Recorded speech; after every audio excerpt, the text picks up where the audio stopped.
के boys and girls का online webinar classes में स्वागत है। और मुझे इस बात की उम्मीद है कि आप लोग को कल जो वीडियो कराया गया था, क्योंकि पर्यावरण टॉपिक का था, इस पर ये तीसरा मेरा लेक्चर जा रहा है। आप लोग सहयोग करें और घर पर पढ़ाई करें, ठीक है। अब मैं इन बातों के साथ ब्लैक बोर्ड पर जा रहा हूँ, क्योंकि अब कॉलेज का टाइम भी हो रहा है।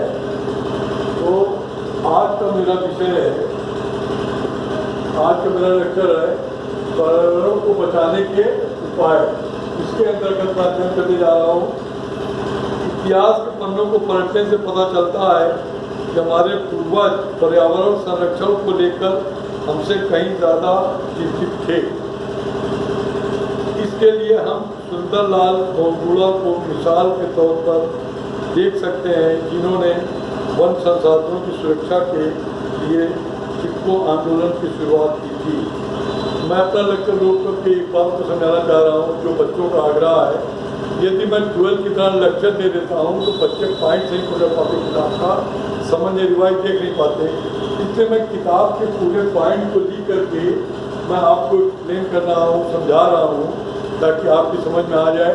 जो समस्या हो उसको कॉलेज में ऑफलाइन क्लास में डिस्कस किया जाएगा। ठीक उसी प्रकार मेघा पाटकर ने जनजाति लोगों के लिए पर्यावरण सुरक्षा के प्रभावी प्रयास किए थे, जो कि नर्मदा नदी पर बन रहे बांध को नकारात्मक रूप से प्रभावित हुए थे। आज के समय में एक युवा के रूप में हमारा यह दायित्व है कि पर्यावरण सुरक्षा के लिए हम भी इस तरह के प्रयास करें। कुछ छोटे छोटे उपायों द्वारा हम प्रकृति को बचाने में अपना सहयोग दे सकते हैं। अब देखिए, हमें 3R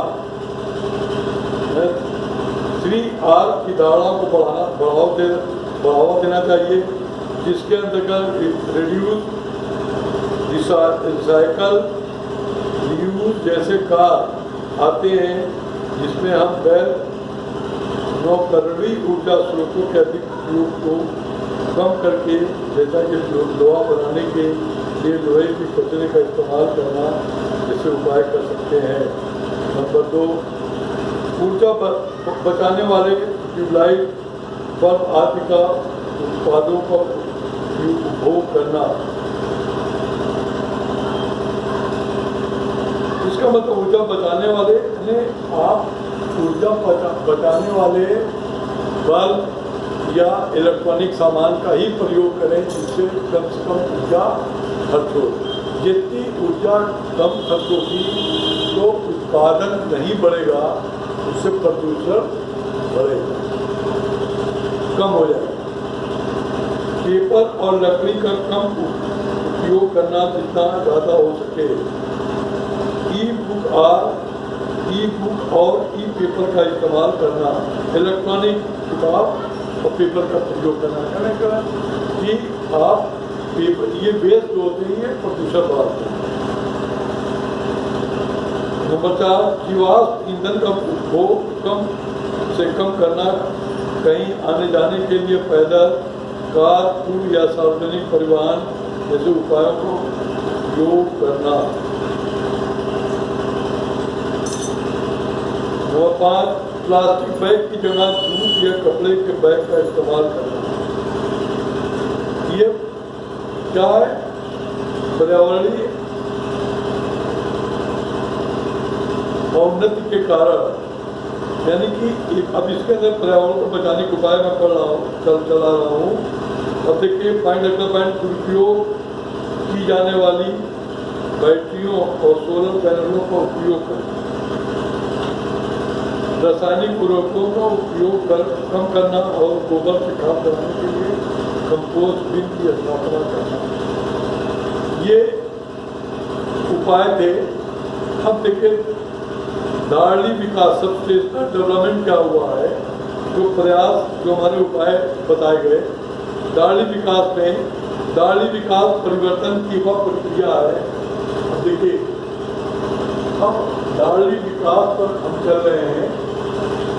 तो दार्ढी विकास परिवर्तन प्रक्रिया जिसमें संसाधनों का प्रयोग, निवेश की दिशा, तकनीकी विकास की कई नई स्थिति तथा संस्थागत परिवर्तन में तालमेल होता है और ये मानवीय आवश्यकताओं तथा आकांक्षाओं की वर्तमान एवं भावी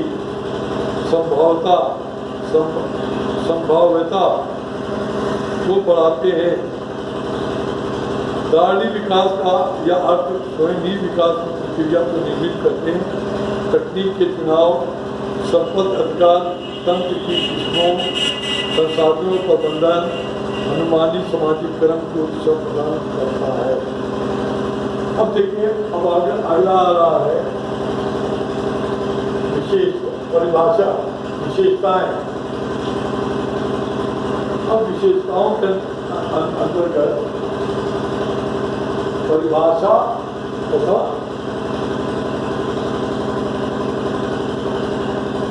विशेषताएं, यह आपका है परिभाषा तथा विशेषताएं। और विशेषताओं के अंतर्गत आते हैं प्राकृतिक नंबर 1 क्या है, पर्यावरण दार्ढी का विकास के अंतर्गत बोल रहा हूँ। प्राकृतिक संसाधनों का कुशल प्रयोग। दार्ढी आर्थिक विकास का यह अर्थ नहीं है कि प्राकृतिक संसाधनों को उपयोग ही न किया जाए, बल्कि इसका अभिप्राय तो यह है कि प्राकृतिक संसाधनों पर्यावरण का इस प्रकार प्रयोग किया जाए जिसके फलस्वरूप दीर्घकालीन शुद्ध प्राकृतिक साधनों तथा पर्यावरण का इस प्रकार कुशलतापूर्वक प्रयोग किया जाए कि जिसके फलस्वरूप दीर्घकालीन शुद्ध उपलब्धियाँ जैसे आय तथा रोजगार में वृद्धि, निधनता, उन्मूलन, जीवन स्तर में वृद्धि आदि के लक्ष्य प्राप्त हो सके। प्राकृतिक जो संसाधन है उसका अच्छे ढंग से उपयोग करें।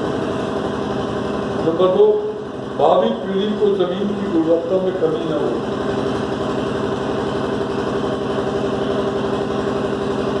भावी पीढ़ी जीवन की गुणवत्ता में कमी न होना। दार्ढी विकास का उद्देश्य वर्तमान पीढ़ी के जीवन स्तर वृद्धि करने के लिए प्राकृतिक साधनों तथा पर्यावरण का इस प्रकार प्रयोग करने से है जिसके फलस्वरूप भावी पीढ़ी की गुणवत्ता में कमी न हो। नंबर 3, प्रदूषण में वृद्धि न हो। यह प्रदूषण में वृद्धि न हो। दार्ढी विकास उस कार्य का समर्थन नहीं करती जो वर्तमान जीवन स्तर की ऊंची स्थिति को बनाए रखने के लिए प्राकृतिक साधनों तथा पर्यावरण के लिए हानिकारक सिद्ध होते हैं। इस धारणा के अनुसार उन आर्थिक कार्यों को नहीं किया जाना चाहिए जो प्रदूषण को बढ़ाते हैं तथा भावी पीढ़ी की गुणवत्ता को कम करते हैं। अब देखिए यहाँ पर एक शब्द है आर्थिक कार्यों। आर्थिक कार्यों पर धारणा के उन आर्थिक कार्यों को न किया जाए जैसे आर्थिक धन कमाने के लिए, धन अर्जित करने के लिए जो कुछ कार्य ऐसे होते हैं जिनके कारण प्रदूषण बढ़ता है, तो उसको रोकने के लिए कहा जा रहा है। नंबर 4, आर्थिक विकास को सीमित नहीं करते। आर्थिक विकास को सीमित नहीं करते। Don't limit development. दार्ढी विकास या लक्ष्य नहीं है कि आर्थिक विकास को सीमित किया जाए, यानी कि ग्रोथ को न रोका जाए, कल कारखाने न रोका जाए, बल्कि उसके जो विकासन है, बचाव है, उस पर ध्यान दिया जाए। जैसे चमड़ा फैक्ट्रियों के जो कचरा गंदे होते हैं उनको गंगा बहा दिया जाता है। जैसे मैंने कहा था कि जो सर्राफ लोग हैं उनके केमिकल जो गोल्ड और सिल्वर में प्रयोग किए जाते हैं पिघलाने में, बनाने में, उसको भी नदी में बहा देते हैं। उसी को कहा जा रहा है कि इसको रोका न जाए, बल्कि इसके जो बचाव पक्ष हैं उसका अध्ययन किया जाए, देखा जाए।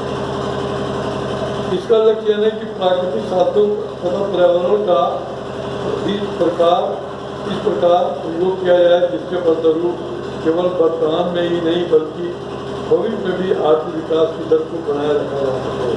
इस तरह किया जाए कि पर्यावरणीय जो है अक्षय न होने पर, ओजोन न करके वो डिस्टर्ब हो जाएगा, तो फिर मेरा जो ग्रोथ का काम उद्योग का है वो बाधित हो जाएगा। नंबर 5, भीतर संबंधित साम्यता। अब भीतर में साम्यता का मतलब होता है इक्विटी, इक्वल करना, बराबरी करना, इक्विटी, डिस्ट्रीब्यूशनल इक्विटी। इक्विटी का मतलब अधिकार, स्वामित्व। दार्शनिक विकास की धारणा विकल्प संबंधी साम्यता बल देती है, अर्थात यह साम्यता विभिन्न पीढ़ियों के बीच तथा एक ही पीढ़ी के बीच हो।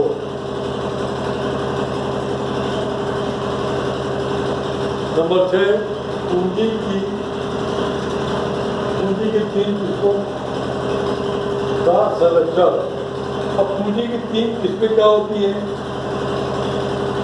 प्रिवेंशनल ऑफ 3 टाइप ऑफ कैपिटल। दार्शनिक विकास, मानवीय पूंजी, शिक्षा। मानवीय पूंजी, मानव भी एक पूंजी है जो उत्पादन करती है, ज्ञान का उत्पादन करती है।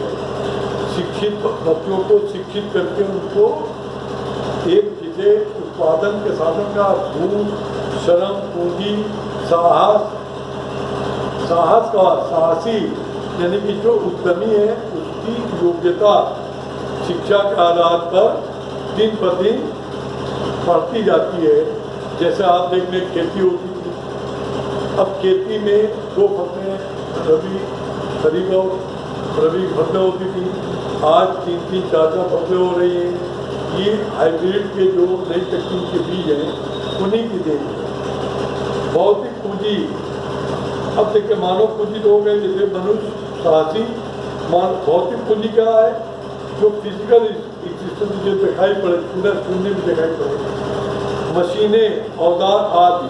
तथा प्राकृतिक पूंजी क्या है? प्राकृतिक पूंजी क्या है? प्राकृतिक पूंजी प्राकृतिक साधन है, जैसे जल, धूप, वायु। तो प्राकृतिक साधन, शुद्ध वायु, स्वच्छ जल आदि संरक्षण बल देना अति आवश्यक है। आज का मेरा क्लास समाप्त हो गया और कल का मेरा विषय नेक्स्ट क्लास है नागरिक विकास का बात। इस पर मेरा लेक्चर रहेगा। आप सभी छात्र छात्राओं से मेरी रिक्वेस्ट है कि प्लीज़ आप किताब को सामने रखिए। लेसन मैं अध्याय नंबर पे लेक्चर के बोर्ड पर देता हूँ, अध्याय नंबर भी देता हूँ और टॉपिक भी लिख के देता हूँ। इसको खोल करके इस टॉपिक को, इस मैटर को सामने रख करके रीडिंग करिए, मेरे लेक्चर को सुनिए, फिर नोट्स कराइए और मुझसे हस्ताक्षर कराइए। और एक अपनी छोटी सी वीडियो जो मैं बनाता हूँ और प्रयास करता हूँ, तो मुझे पता ही नहीं कि मैं कैसा कर रहा हूँ, क्या मुझे देना चाहिए, कैसे बताना चाहिए, कैसे पढ़ाना चाहिए। आप लोग प्लीज़ मेरे लेक्चर को सीन करें, कमेंट लिखें, अपनी समस्याओं को सलाह दें और अच्छा कैसे किया जाए, और लाइक करें तो वो कृपा होती है। आप लोग मेरा सहयोग करें, मैं आप लोग को पूरा ढंग, पूरे अच्छे ढंग से मैं आपको ज्ञान देने का प्रयास कर रहा हूँ। धन्यवाद।